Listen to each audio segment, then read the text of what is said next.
Bear reads a book. Written by Richard Jordan. The Express is one of the most important passenger services on the Fat Controllers Railway. Starting at the big station, it stops in all the major towns and journeys across the bridge to the mainland. Sometimes the big engines have to stay overnight. Gordon has been the railway's premier express engine for many years, but Henry and James help pull the express when Gordon is busy. Lately, however, the task of filling in had been given to the railway's newest engine, Bear. Bear was a strong, kind diesel bought by the Fat Controller after being on trial from the other railway. He was a hard worker and enjoyed pulling the express. Bear was well liked by most, but not everyone was thrilled to welcome him into their midst, especially James, who sulked when he was told he wouldn't be able to pull the express for a while. One day, Gordon was away for repairs and Bear was called on to pull the express in the meantime. James would not stop talking about it. "Fancy a new swanky diesel stealing the express from us," James seethed.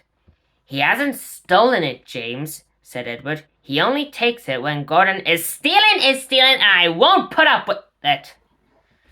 "Shh, shh, here he comes," whispered Thomas. Bear's green paint glistened in the sunlight as he backed down onto the express. He was due to stay overnight on the mainland and looked forward to catching up with his old friends.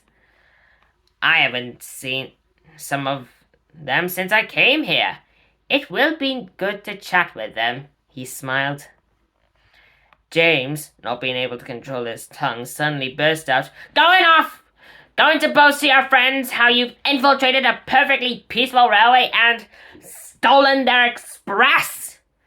The other engines were shocked. They stared down in their buffers in embarrassment, but Bear only laughed. "On the contrary, I intend to tell them what nice engines you are, regardless of your quick temper." Bear gave a quick glance at the other engines, who all chuckled. They were all well acquainted with James's lack of patience and appreciated Bear's humor. James, however, remained livid. "Read a book, Bear! Steam engines are more useful than any diesel ever was. Edward broke a piston while pulling his train once, but he still managed to get to the station without fuss. If you broke down, you just moan for your fare." Bear smiled again. "I think we could all read more often," he said. "Especially you, James. I heard that you ran into a line of tar wagons once. Didn't you read the side of the wagon where it said tar?" At this, all the other engines broke into a chorus of laughter. Bear pulled out at the station, leaving a red-faced James behind. Bear made good time up the main line, stopping at all the big stations along the way.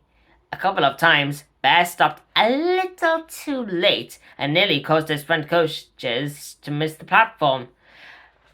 His driver chalked it up to him still being new and not knowing the route as well as the other engines.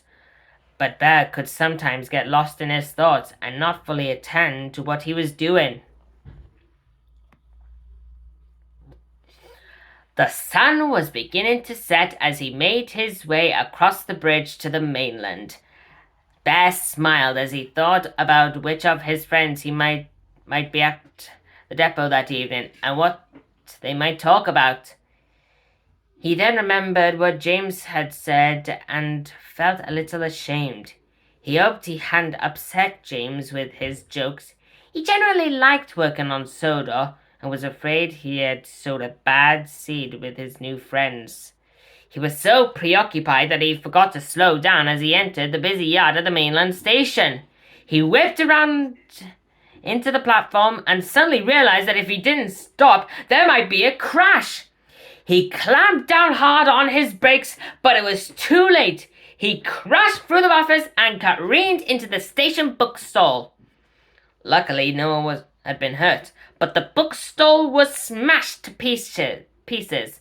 Magazines and books had flown everywhere. On top of Bear sat a children's book, open to a page with a picture of none other than Gordon the Big Engine. It took some time to rescue Bear from the wreckage.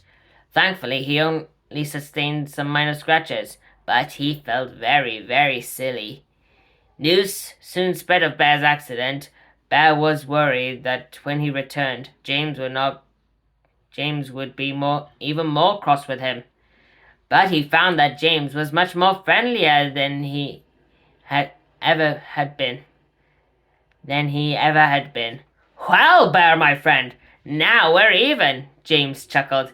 It looks like we both need to read more often. I just didn't expect you to take my advice so literally.